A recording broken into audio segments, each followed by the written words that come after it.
It's only a kick, a jump, a block. It's only a serve. It's only a tackle, a run. It's only for the fans. After all, it's only pressure. You got this. Adidas.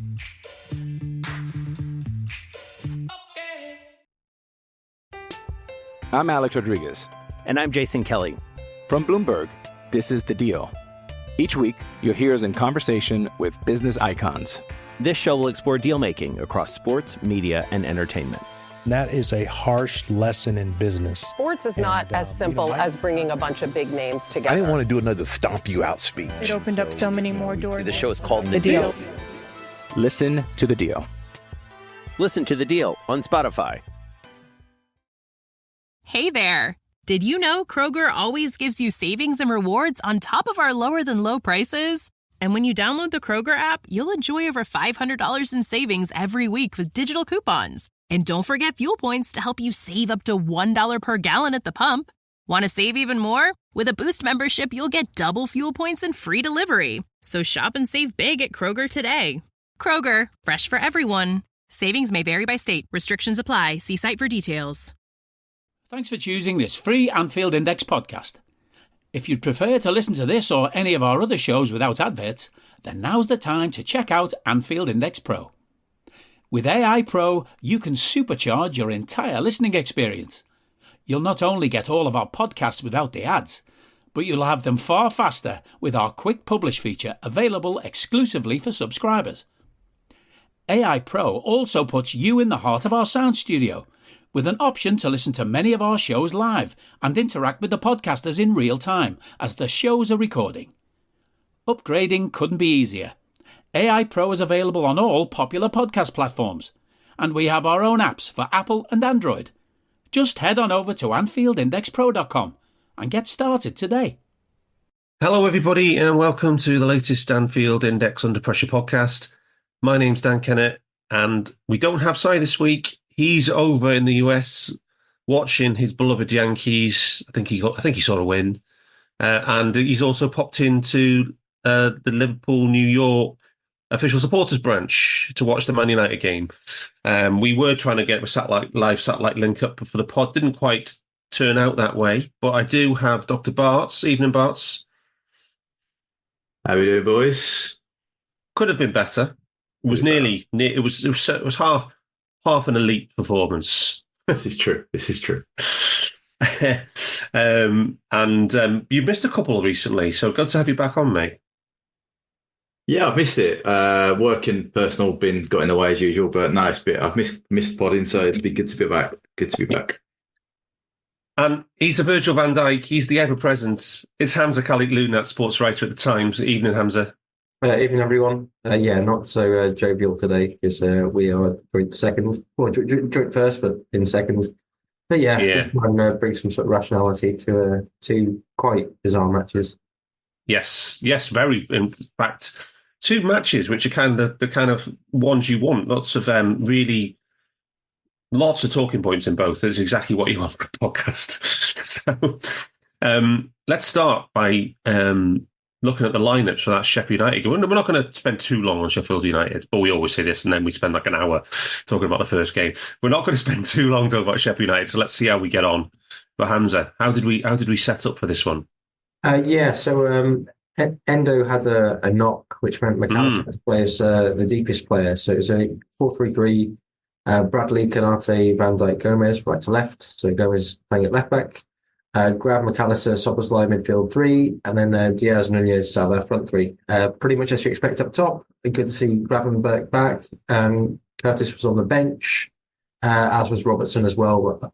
Excuse me, sorry. Otherwise, with the players available, the only other people that may have been in consideration would maybe Tsimikas or Quansah, I guess. Mm-hmm. But yeah, one place to get into, I guess, is Canate. But yeah. That was a setup. If Si had been here, I would have asked him, because he's the one with the most dressing room experience. So if you're Harvey Elliott and you see Ryan Gravenberch come, you've been propping up the team from January to March, playing nearly every game, and then Ryan Gravenberch comes straight back in over the top of you. What are you thinking if you're Harvey Elliott?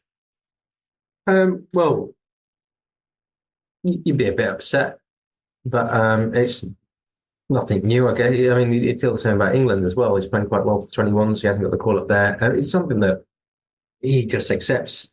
I guess it's harder to take when you're a young player who, for a while, has been talked up as a very, very good young player.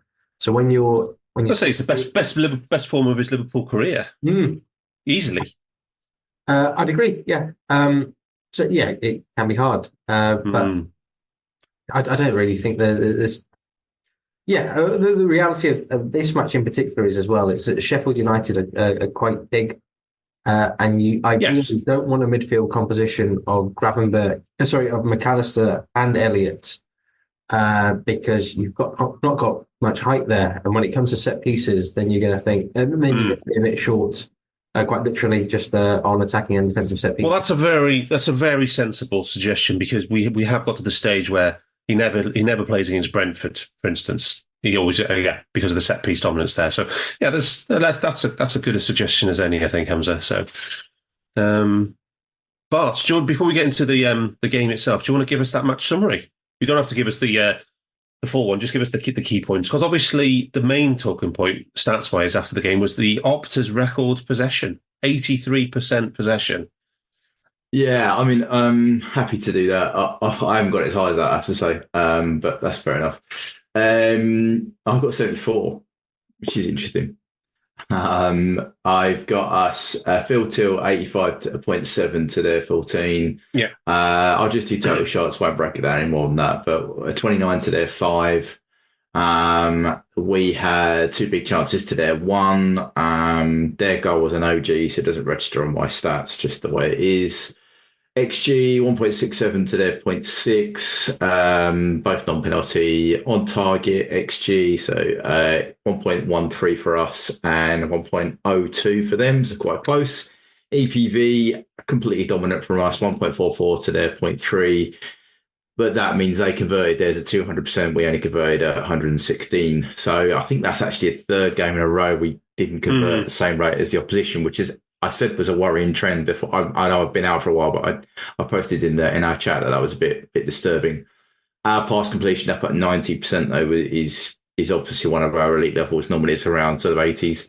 So on the stats side of it, a fairly dominant display. But as we will go into, maybe it isn't. I noticed in your stats pack that the most likely single scoreline was 1-1 in this match. Yes, should have mentioned that. Apologies, Darth. Thanks for picking it up on me. No, but I always look at. I always spend a good time looking through, which tells you something about the statistical numbers in this match. It wasn't that for heavily weighted for us. And it's the 1,000 teams, and we've had this debate recently with the United game as well. It's a fairly, you can put that at 10,000 if you wanted to, but it's just based on purely a sample size for the XG for that game. But I think because they had that chance in the first couple of minutes, wasn't it, from the throw-in, that's quite a high level of XG where he puts it just past the post in that 6-yard box. I think that some of those might have come into it, but no, for sure. 1-0. The next 2 highest scores were 1-0 and 2-0, so that's only by 1%. We were 64% probability to win the game. Yeah, which probably feels about right for me. I don't know on the balance of things, but yeah.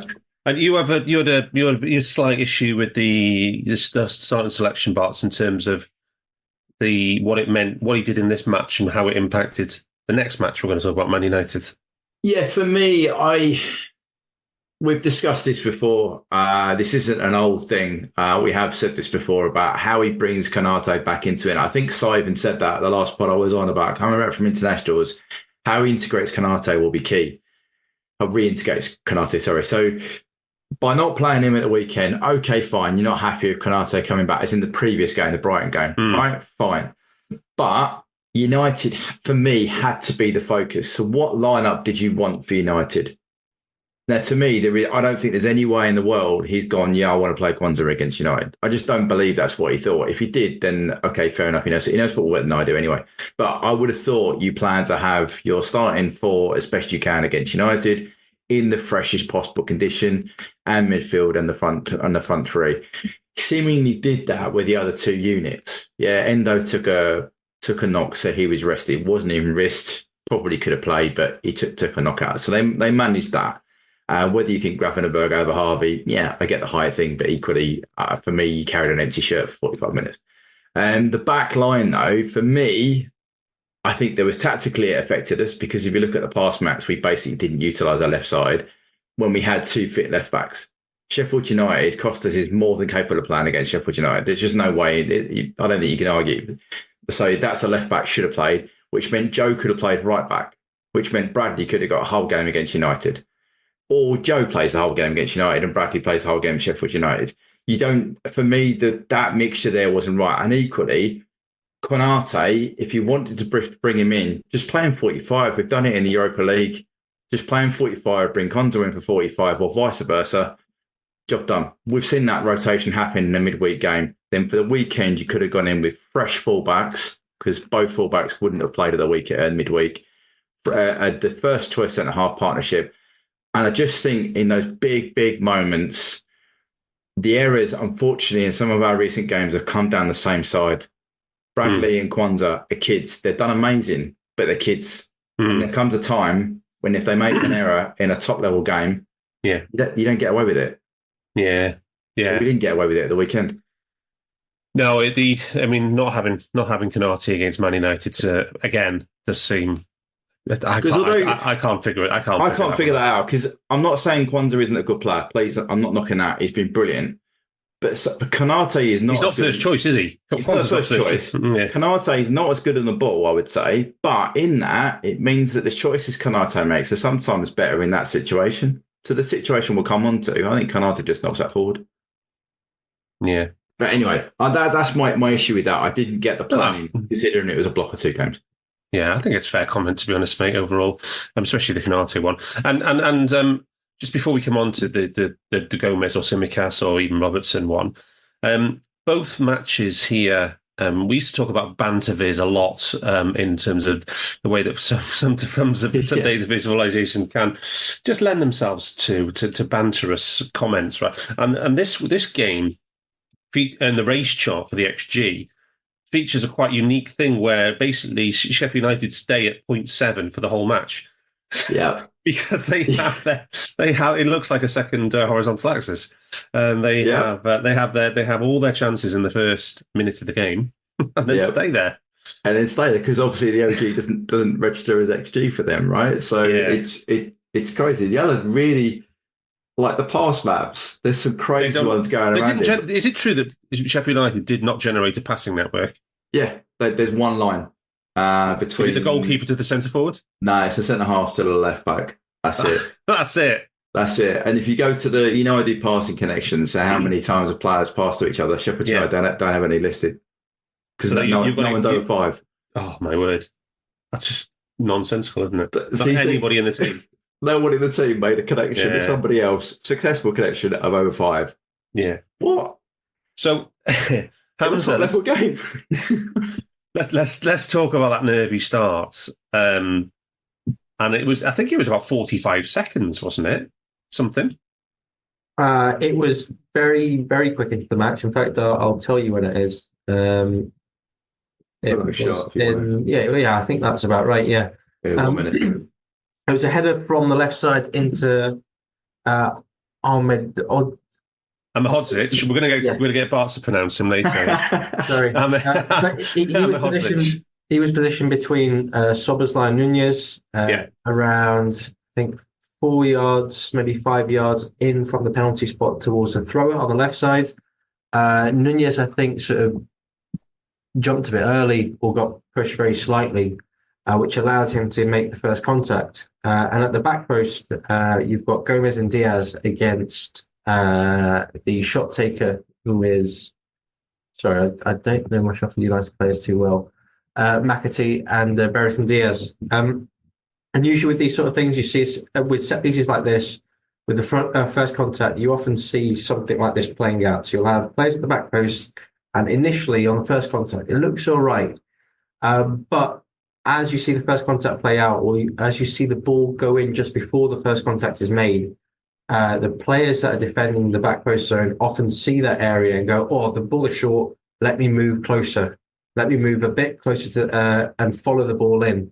And that's what Gomez does here. He sees the ball dropping short of him. He takes a step towards it, and then it makes contact off Ahmedovic's head. And at that point, Gomez, that is static. Him and Diaz are static, and the ball goes over the back of their heads, over the top of their heads, sorry, to McAtee, who's free at the back post. This is a massive, massive, massive chance. And it's a really good save or a bad finish or a bit of both. Let's say by Kelleher, sorry. But yeah, this is a huge chance, and Liverpool really should be a goal down here. It's pretty bad, and they have another shot, I think, a minute later from the subsequent. Well, from the corner, I mean, I think it goes right across the face of goal. I can't. I mean, it's almost a week ago now, so I'm stretching my memory here. Yeah, that's right. So the shot is registered as Trusty's shot, but personally, I'm not sure if it is a shot. Well, I mean, ideally, with that delivery, you want the first contact to be as it is, so someone at the back post follows in.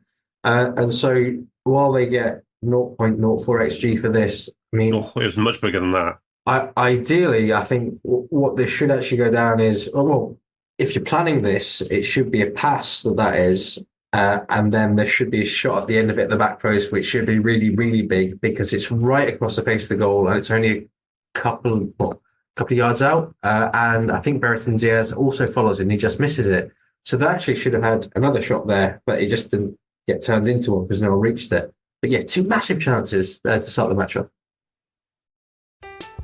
I'm Alex Rodriguez. And I'm Jason Kelly. From Bloomberg, this is The Deal. Each week, you'll hear us in conversation with business icons. This show will explore deal-making across sports, media, and entertainment. That is a harsh lesson in business. Sports is not as simple as bringing a bunch of big names together. I didn't want to do another stomp you out speech. It opened up so many more doors. The show is called The Deal. Listen to The Deal. Listen to The Deal on Spotify. Expressing your love can look many different ways. And with the right jewelry gift from Blue Nile, it can truly sparkle. Blue Nile's collection of classic diamond jewelry makes for the kind of gift that speaks volumes without saying a single word. Or switch things up with a sapphire piece sure to spark conversation. Either way, Blue Nile's Diamond Guarantee ensures you get the highest quality at the best price. Express yourself with Blue Nile, the original online jeweler, at BlueNile.com. That's BlueNile.com. With threats to our nation waiting around every corner, adaptability is more important than ever. When conditions change without notice, quick strategic thinking is crucial. And with obstacles consistently impending, determination is essential in overcoming them. It's this willingness, decisiveness, and resilience that sets Marines apart. With our fighting spirit, we don't just fight battles, we win them. Marines are the constant our nation counts on to fight the unknown. And through adaptable problem solving, we do just that. Learn more at marines.com. I don't need a VPN. I've got nothing to hide. This is what I used to tell myself before I hooked up with LibertyShield.com. Not only is my home internet now fully encrypted, but I can now access all the websites I want, whenever I want, and do so from absolutely anywhere. As a Liverpool fan, I love to know I can now watch every match, regardless of whether it's on UK TV or not. My Liberty Shield VPN makes sure nothing is blocked and guarantees me super fast streaming speed throughout that match. You can get connected right now with their software package, which includes a 48-hour no-obligation free trial and instant access to their apps for Apple, Android, Fire TV, PC, Mac, and Android TV. Or go a step further like I have and get one of their pre-configured VPN routers. These small but powerful devices allow you to easily connect every device in your home to VPN, making it the perfect solution for smart TVs, Mac boxes, and games consoles. Visit LibertyShield.com today and use coupon code AIVPN25 to get 25% off at checkout. Yeah, unfortunately so. And Barts, how did we respond to that? What was our pattern of play to try and get a foothold back into this game after, at such a shaky start? I think we settled ourselves a little bit after that shaky start, because bearing in mind they didn't do anything past that point. No. Right? They went, right, we've had a chance, we've not scored. We went up the other end. I think Mo had a volley just over the barge not long after that. We had some good patterns of play. Did I start doing the zone 14 stuff for this game, or did I not put it in? No, I did. Yeah, I think you did, actually. Yeah, I did, yeah. So even in the first 15 minutes, we're happily getting in the half space. We've got 1, 2, 3, 4, 6 progressive passes in and out of zone 14 in that first 15-minute period. So, there's it's not like we weren't in that sort of groove of getting the ball in the right areas. Both half spaces, we've got passes going in and out of and 14. So it wasn't like they were preventing us from doing anything. It's just, if you look at the shot pattern as well, we are taking the shots, particularly in that first sort of period. We've had 1, 2, 3, 4, 5 shots in that first period. 4 shots in the first period. So we're getting them on target, but it's a problem we've said for a while, though. And Darth, you've been one to highlight this quite well, is our shot quality. 0.06 for the first 15-minute period. That's not great. That's not good. Had, up until the point we took the lead, we had 20 shots for 1 XG. Yeah. Which is 4.7, which is woeful. A 5% chance is basically just outside the D. Yeah? Yeah. It's about a 5% range. Or an angle. Or an angle, yeah. And so I guess the thing is that Hamzah, right? There's a lot. We've watched Liverpool for years having to play at home against a team who parks the bus, right? And we've watched some Liverpool teams fail miserably time and again to break down park buses. Over the years, under Klopp, we've become reasonably effective, especially, at home. But what did you think about our approach in this match, in the tactics we went about? Because they basically played a back 5, 4 men in front of that, if you're lucky, and then 1 notional forward, pretty much. Yeah, it was a real struggle. I mean, for the volume of passes that Liverpool had, an awful lot weren't doing that much. Ideally, you want to be moving the team side to side quickly. You want to be opening up sort of switch passes. You want to overload one side so the opposite side is underloaded.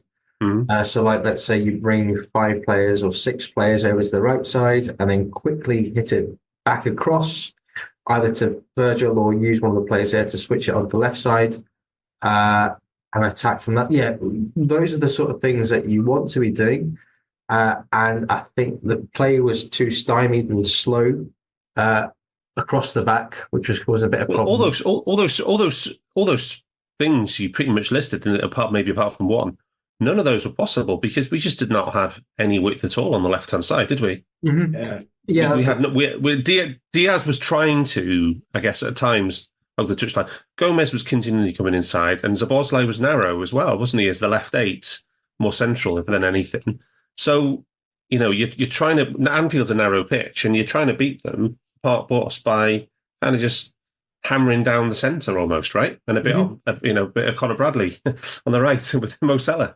Yeah, I'd agree with that assessment. I think that was fundamentally the problem. And where you may sort of have a bit of joy with that is if you've got someone like McAllister playing further up. If he's playing as the 10, and if you are playing through the middle, then ideally having someone who can receive in tight spaces and release very quickly, very smartly into space and punch lines and get into the box, that could work.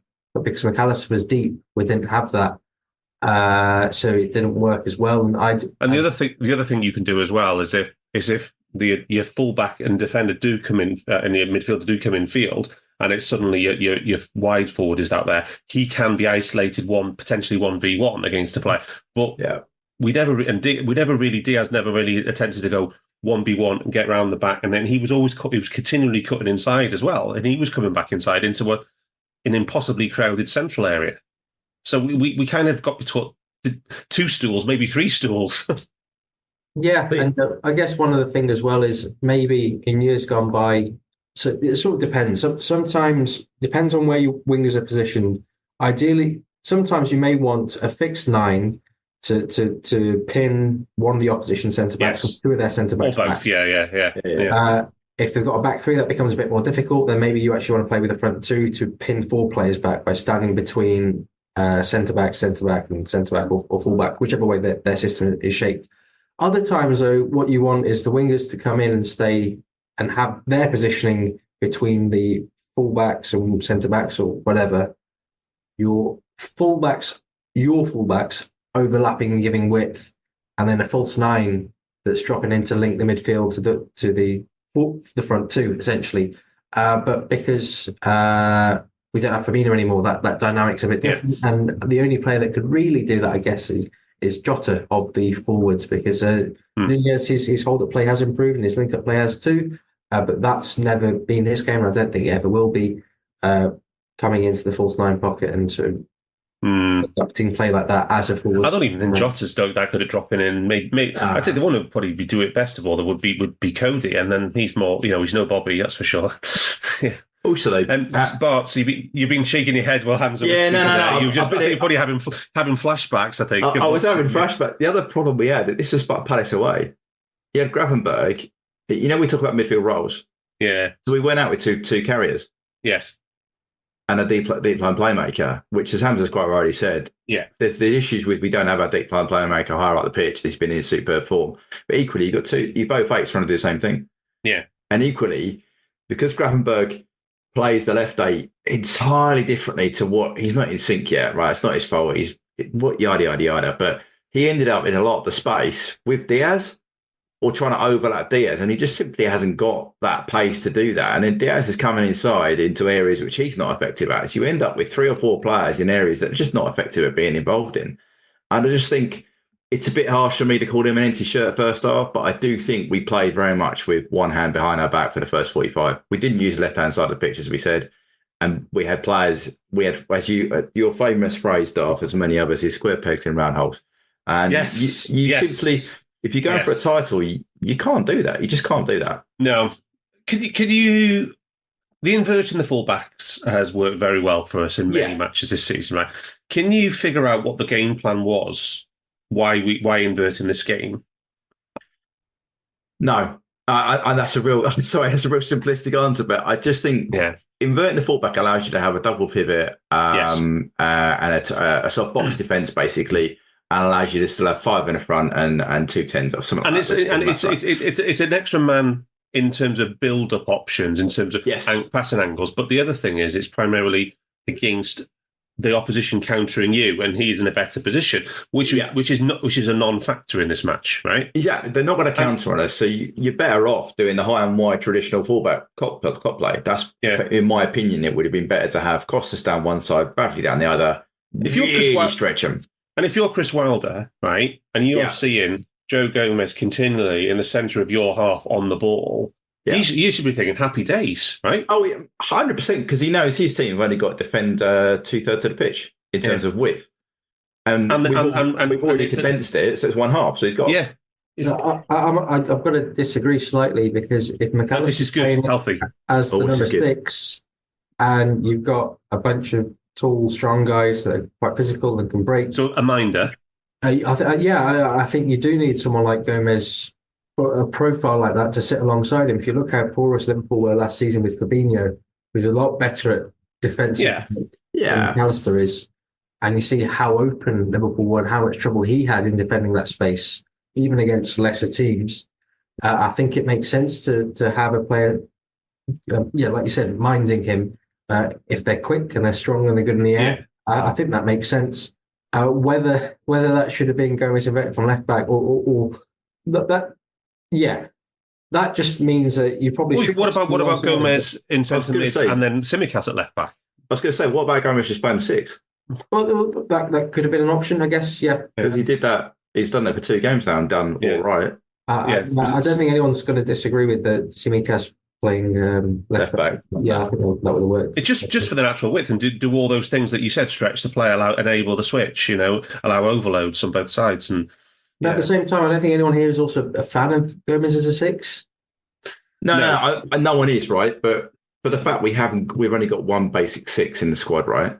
And in this game, I genuinely think Joe's skill set would have done all right in that. Was it away at where was the game? Was it Forest? He went away. Where was he? He's played a cup game as a 6, and he's played another league. You can almost like play him in the back 4, and then basically just step into midfield constantly and play as the 6. Yeah, but I think the benefits outweigh the limitations by having Max in a Mac higher up, Costas playing left back, and the risk of Gomez being counted on as a 6. I think would have outweighed what we've ended up having, which is Grav not quite used to the position.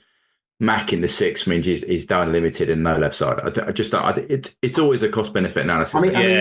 Let's imagine, for example, Curtis plays instead of Grav. I was going to ask you about the 2 roles, about the point about the roles of not being complementary in that midfield. Do you agree with that point from Barts? I think that's fair. And the reason I mentioned, I think Curtis would have been a better fit. Of course, he's not fully fit yet because he's just Curtis and Grav, or Curtis and Dom. But either of those things would have been better probably than Dom and Grav. For example, if you had Grav on the left side, and then if you just forced Diaz to hold width, then I don't think that left side is as much of a problem, because if you have someone that holds width, you're ideally stretching just by standing wide. You're going to pull the opposition wing back over to you a bit. Curtis, I know he's reined in his attacking instincts over the past year or so, but he still is a very good attacking midfielder, and he does break into the box. And he's very sharp on the turn. I mean, if he was in the left half space attacking down that channel, then I don't think Gomez playing at left back and inverting is a problem. But it's about balancing that left side as a whole. And having the right, like you said, the right profiles, because Diaz comes in a lot. That makes it a bit more. Diaz cuts in. Zabolzai doesn't really want to go out there, and then and Gomez. So I looked on your pass map, pass networks, Barts. There's not one point until we make the subs where we've got somebody outside the width of the penalty area on the left hand side. I know. I think actually what we're all saying is we got the combination wrong. Yeah. We can all agree on which one is the wrong piece, but fundamentally he got the left side wrong for that game. And the roles, okay. But is it possible to get the left side right if you don't have a left winger that holds width? Yeah, you play a left back. Yeah, play an overlapping left back, and just say just like Andy Robbo against Man United. Yeah. It's not like we had to worry about doing much defending, is it, Hamzah, in this game? Okay. So we get to the goals. Get to our goals. Bart, so you talk about some of my expressions I use. I always get pulled up on my various expression days on this. But we actually had the archetypal goal off somebody's backside in this match. How amazing was that? We always talk about when you're going through a bad run as a player, you just need one to go in off your backside. And it happened. And it fucking happened. From a press as well. Solo press though, but it was definitely a press and off his backside and in the net. But I guess the important thing to note about this is that he'd done the exact same thing about 30 seconds before. He literally only just made his way back up to the centre circle, and then he charged down the keeper again. Yeah. So to be fair, that was fair fucks to Darwin for that. I mean, definitely. It's 9 times out of 10 it doesn't happen. Actually, less than 9 times out of 10 happens, and he just kept doing it, and he got his reward, right? And he just got to go. Do you know what? Fair play. He got a goal, and it mattered. It mattered. It's the go-ahead goal. Absolutely, yeah. Right, yeah. So, anything you want to add to that moment of pure comedy, Hamzah? I think that the strangely weird and funny thing about it is he doesn't actually charge the keeper down. He sort of ambles and then accelerates a bit, as in he's jogging towards him. It's a freak. It's lucky, but in a game like this, you take it. But as in the process in this game is very bad, and I think that should be the main takeaway that people have from this.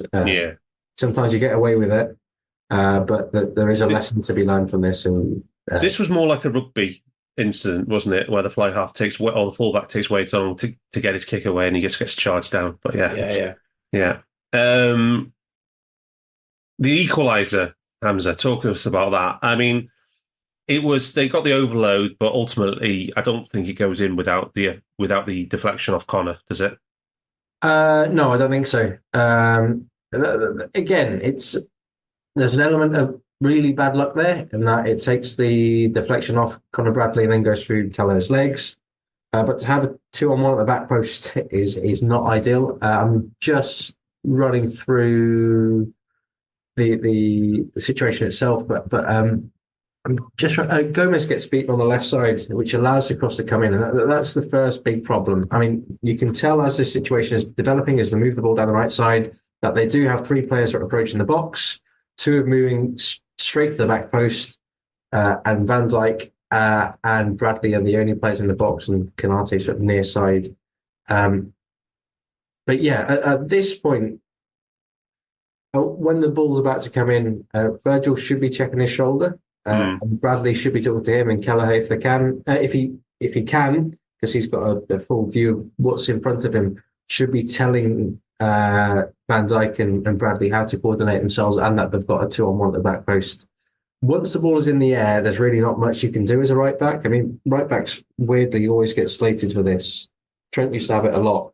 A ball will get stood up to the back post, and a big guy sort of beats him in the air to it, and you go, and the sort of very simple-minded pundit will go, that's bad defending. Once the ball is up in the air, and you're static because you're in a position where you want to defend the ball, whereas someone is running in to attack the ball, you're in a really bad position. As in, you're in a bad place. You're not in a you've not positioned yourself badly, is what I mean. But as in, there is no sort of good outcome that's going to come from that, because it's just a hard position to defend in. But yeah, as a little shove in the back, tiny one, and not foul. Then the header comes in off him, and he doesn't have time to react. But yeah, the specific deflection is unlucky. The play leading up to it is not unlucky. That's bad defending. Yeah, I have to say, BVD plays him on side, doesn't he? Yeah, he does. Yeah. And at that point, 57 minutes gone, it's 1-1, and the XG is for the match is pretty much level, 0.9 to 0.7. And this is when we respond by making sure he makes 2 double subs. But so talk us through these first ones. Oh no, sorry, Hamzah, you've got the detail up, have you, Hamzah? I have, yes. So Robbo and RV come on for Grav and Salah. Yeah. Salah was a bit of a surprise. Wasn't it just? You needed you 1-1, and he subs off Mo Salah with half an hour left. It's crazy, isn't it? Unprecedented, I would say. But he came off very quickly. I think he realised that Manchester United is the next match, so he's got to be fit for that. And he'd only just started his first match, the previous match, right? Yeah, he played full 90. He played full 90 against United. That, I mean, you see it happen in live, you go, ooh, I'm not so sure, but it makes sense. And Elliott came on, and he was a real sort of, well, first of all, Robertson coming on just gave a bit of width, an ability to cross the ball in the box a bit better, overlap, all that sort of stuff. And Elliott just has, as you mentioned earlier in the start of the pod, he's in a fine bit of form at the moment. He's got that drive about him. He's winning the ball back really well. So it made sense. Hey guys, it's Eddie Gibbs from Anfield Index here. I hope you're enjoying this podcast, and I'm sorry to call time on the show before it ends. In the current climate, it's tougher than ever before to offer podcasts for free. At Anfield Index, we produce over 75 free shows every month, which I'm confident is unparalleled in the LFC sphere. Whilst we'd love to offer everything for free, the production costs now make this impossible. That said, we don't want to follow the model of other channels and lock all of our content behind a paywall. So what we've decided to do is to continue offering every show for free, but cut that offering to 30 minutes on our longer shows. So to get all of our shows in full and enjoy the best of everything we have to offer, we really hope you'll consider supporting the channel and signing up at AnfieldIndexPro.com. For about the price of 1 cup of coffee, you'll get every podcast in full with 0 ads. You'll also get access to our LFC VIP community, where you can enjoy live podcasts, engage with our podcasters, and chat with other Reds in real time. So that website again, AnfieldIndexPro.com. Join today. Sports Social Podcast Network.